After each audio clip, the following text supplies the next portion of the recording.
به نام خدا. سلام دارم خدمت شما همراهان عزیز کالنجی. بنده محمود غفاری هستم و در خدمتتونیم با دوره رایگان آموزش برق صنعتی. فارغ از این که شما چقدر اطلاعات دارید برای شروع کار، مطالبی که داخل این دوره بهتون میگیم پیش نیاز هستش برای ورود به دنیای برق صنعتی. یعنی اینکه شما برای ورود به برق صنعتی نیازه که مطالبی که داخل این دوره به شما میگیم حتما بلد باشید. یعنی این مباحث پایه هستش و سعی کردیم که فارغ از این که حالا قطعات زیادی، انبوهی از تجهیزات ها و برندهای متعددی که وجود داره، اون اصل مطلبی که برای شروع کار نیازه رو خدمتتون آموزش بدیم.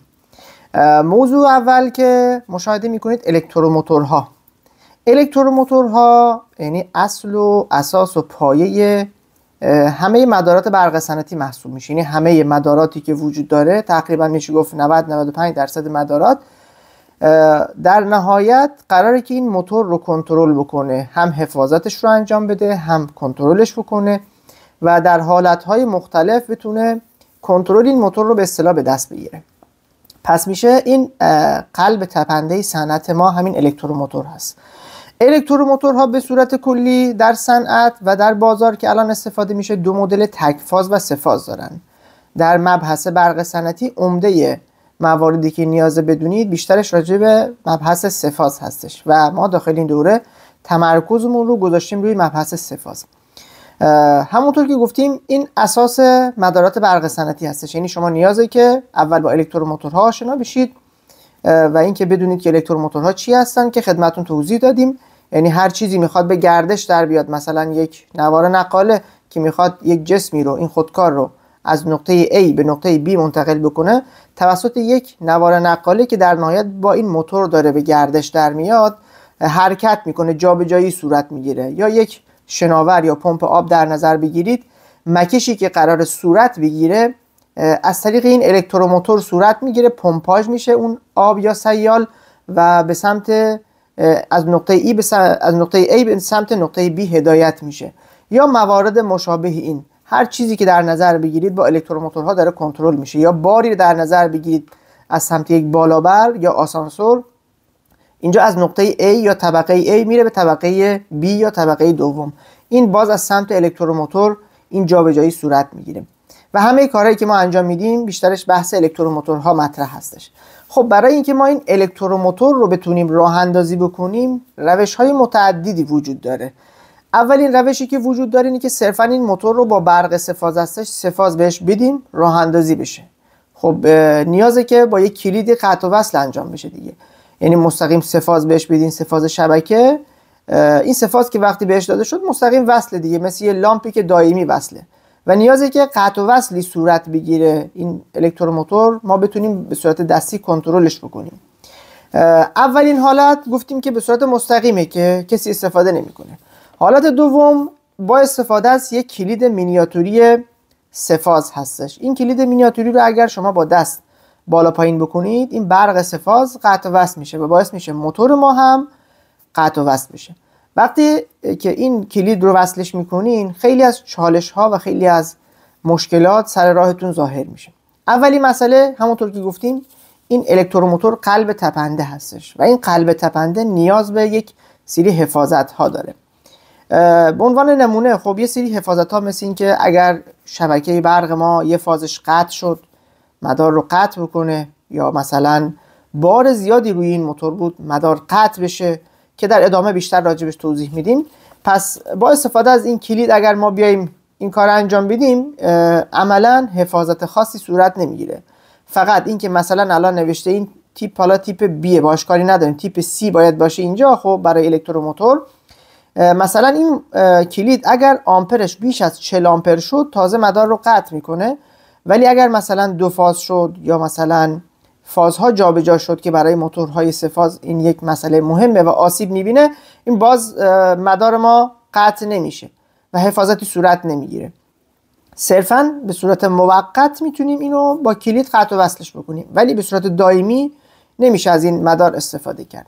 پس نیاز حالتهای دیگه رو هم بررسی بکنیم. حالت بعدی که برای حفاظت این الکتروموتور نیاز انجام بدیم اینه که یک کنتاکتور در مدار قرار بدیم. این همون کلید مینیاتوری است که خدمتتون توضیح دادیم. و اینجا میایم یک کنتاکتور قرار میدیم. کار کنتاکتور چیه؟ این کنتاکتور به اصطلاح میاد تو مدار قرار میگیره که ما بتونیم با یک شاسی کوچیک، با یک کلید، مثلا اینجا یه دونه کلیده که گردانه، کلید 0 و 1، یا به اصطلاح بهش کلید فرمان هم میگیم.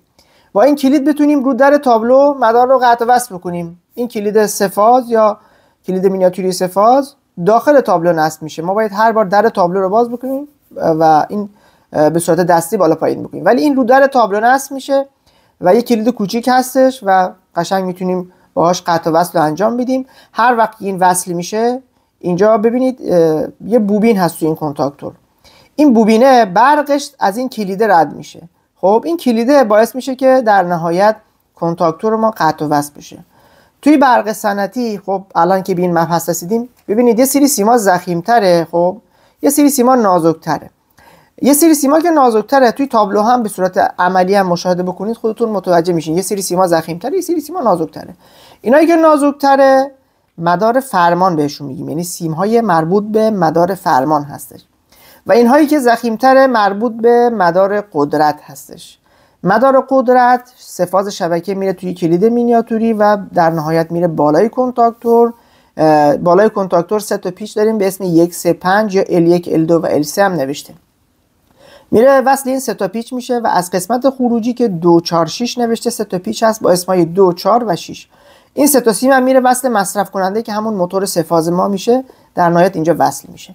این میشه مدار قدرت، یعنی حامل جریان اصلی. هر چقدر این موتور بار بیشتری بکشه، هر چقدر زیر بار بیشتر باشه، اینجا جریان اصلی از این داره رد میشه. یعنی یه جریانی داریم که باید سیمش ضخیم‌تر باشه دیگه، میایم در نهایت سیم ضخیم‌تر انتخاب میکنیم چون جریان اصلی ازش رد میشه. به این مدار میگیم مدار قدرت. خیلی ساده‌تر هم از مدار فرمان هستش، یعنی صرفا میاد توی کلید مینیاتوری و میره تو کنتاکتور و در نهایت به مصرف کننده متصل میشه.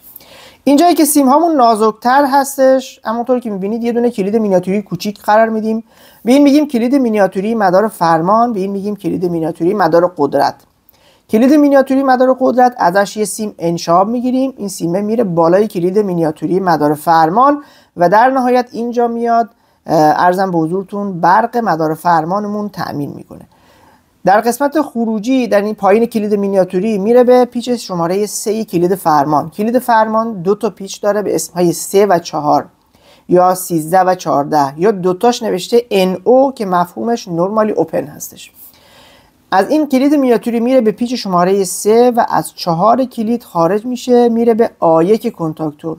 در کنتاکتور 2 تا پیچ به اسم آ1 و آ2 داریم. این چیزا مشترکه ها، یعنی پیچ های 1 3 5 2 4 6 و آ1 و آ2 مشترکه، کلا ثابته، یعنی توی همه کنتاکتورها و همه برندها ثابته.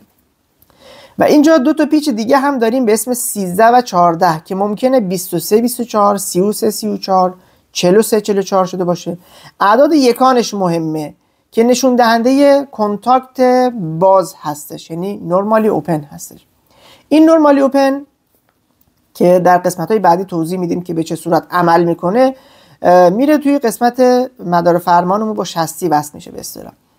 و توی برخی کنتاکتورها 2 تا پیچ دیگه هم ممکنه داشته باشین به اسم مثلا 21 22 یا نوشته شده 31 32 یا 61 62. اعداد یکانش 1 و 2 هستش. خب مثلا اینجا اعداد یکانش 3 و 4، اون اعدادش 1 و 2. اون مفهومش نورمالی کلوز هستش و فعلا باش کاری نداریم، یعنی عمده کاربردش توی بحث 13 و 14 که نورمالی کلوز هم باز توی مدارات متعدد دیگه استفاده میشه.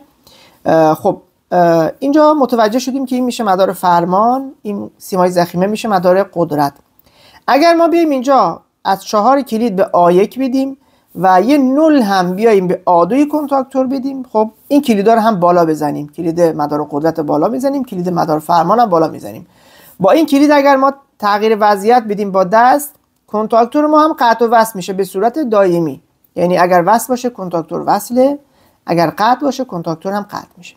و در نهایت همین باعث میشه که این بوبین کنتاکتور جذب بشه یا قطع بشه. مثل آهنربا هست، وقتی اینو وصلش میکنیم بوبین مثل آهنربا جذب میکنه، هسته فلزی و پلاتین های کنتاکتور به هسته فلزی متصله، باعث میشه که این یک کلید مغناطیسی مدار رو قطع یا وصل بکنه. پس این از اساس کار راه اندازی با کلید فرمان هستش. اما اگر دیده باشین روی برخی تابلوها ما با کلید چپ و راست نمیزنیم، یک کلید شستی مانند هست که بهش میگیم شستی استوب و استارت. همونطور که مشاهده میکنید اینجا ما یه چیزی داریم به اسم شستی که همون شستی استوب استارت ما هستش. شستی استوب استارت یه مقدار سیمبندیش به نسبت کلید فرمان پیچیده تره، چون ما باید به صورت لحظه یک بار شستی رو فشار بدیم و رهاش بکنیم و این کنتاکتور رو باید به صورت دائمی در مدار قرارش بدیم. خب برای اینکه این شستی رو نصب کنیم یه سری نکات باید بلد باشیم. اینکه روی شستی 4 تا پیچ هست، اگر این مدلی باشه یعنی 2 تا با هم دیگه وصل باشه، یعنی یک نوشته یه صفر، یعنی 2 تا شستیه، پشتش هم 2 تا پلاتین مجزا هست که 4 تا پیچ داره، هر کدوم از پلاتینا 2 تا پیچ دارن. اونی که 11 و 12 هستش مربوط به ورودی و خروجی شستی استوپه. اونی که 13 و 14 هستش مربوط به ورودی و خروجی شستی استارت یا نورمالی اوپن هستش. خب اینجا که 11 12 ممکنه مال شما 1 و 2 باشه و 3 و 4 اون اعداد 1 اولیه رو نداشته باشه، اعداد دهگان رو نداشته باشه که گفتیم مهم نیست، یعنی مهم اعداد یکان هستش همیشه. 1 و 2 نورمالی کلوزه، توی کنتاکتور هم گفتیم 1 و 2 نورمالی کلوزه و 3 و 4 اعداد یکانش گفتیم نورمالی اوپن. اینجا هم باز نورمالی اوپن، یعنی به صورت پیش فرض پلاتین بازه، اگر ما یک لحظه این شستی رو فشار بدیم این پلاتین وصل میشه به صورت دستی. خب حالا چه اتفاقی میفته؟ مدار قدرت که عین مدار قبلی بود، یعنی به صورت کلی وصل بود و در نهایت باعث میشه که جریان اصلی از این کنتاکتور رد بشه.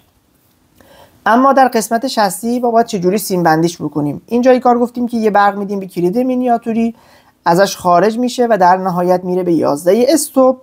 اینجا گفتیم که ورودی و خروجی استوب هستش دیگه، از خروجی استوب که 12 هستش میدیم به 13 استارت. خب اینا رو دقت بکنید، این نکتهش هست که بهتون میگم در ادامه. میدیم به 13 استارت و از 13 استارت سیم مشکی ببینید میدیم به 13 کنتاکتور و از 14 کنتاکتور میدیم به 14، از 14 استارت میدیم به 14 کنتاکتور و یه سیم سبزرنگ از 14 کنتاکتور به A1 وصل میکنیم، A2 هم که در نهایت وصل 0 میشه. اینجا چه اتفاقی میفته؟ ما میایم یک لحظه شستی استارت رو فشار میدیم، این 3 و 4 خب وصل میشن. این که وصل شدن در نهایت باعث میشه که این کنتاکت اینجا هم به همدیگه وصل بشن. اینجا برق ما در نهایت از طریق این قسمت کنتاکت نورمالی اوپن به صورت دائمی برقدار میشه و این برقدار بودنه در نهایت میره برق به A1 کنتاکتور هم میرسونه. اگر ما شستی رو رها بکنیم ادامه مسیر برق رسانی از طریق این قسمت 13 14 کنتاکتور رد میشه. و اگه یک لحظه بیایم اینجا شستی استوپ رو فشار بدیم چه اتفاقی میفته؟ این به صورت پیشفرض وصله. خب اگر ما اینو فشار بدیم یه لحظه این قطع میشه، این برق قطع میشه، در نهایت باعث میشه همه این قسمتایی که برق بهش رسیده در آن واحد قطع میشه و باعث میشه که در نهایت کنتاکتور ما هم قطع بشه. در ادامه مبحث های بیشتر که بحث کنترل فاز و کنترل بار و این دست موارد هستش برای حفاظت رو با هم دیگه بررسی خواهیم کرد.